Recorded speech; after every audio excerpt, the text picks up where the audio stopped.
Olive Again by Elizabeth Sprout. Olive Again explores the life of Olive Kitteridge in her 70s as she confronts her past mistakes, navigates complicated relationships, and reflects on the process of growing old. From a moral philosophical standpoint, Olive Again maps out the tension between personal flaws and the quest for a meaningful life.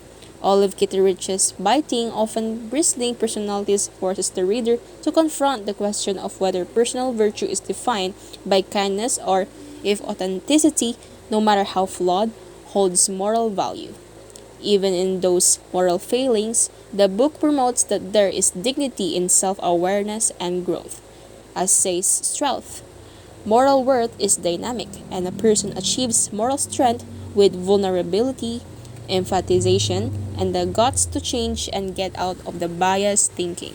And in Olive's story, we learn that it is possible to atone for mistakes even in our last chapters of life. This novel explores the turbulent tide of old age, relationships, and self awakening with a frank and tender honesty radiating from the brutal, hot, profoundly human perspective of Olive Kitteridge as she captures in all her messy beauty the oppositional stories of loneliness, loss, and wanting connection when seemingly out of reach.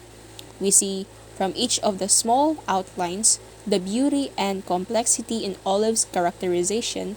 It shows that growth is at no age, and neither is the need for love and understanding. In conclusion, Elizabeth Strout writes about lives in small towns with that intimacy yet universality, showing us beneath all our flaws and prickly exteriors that everyone wants to be seen and loved.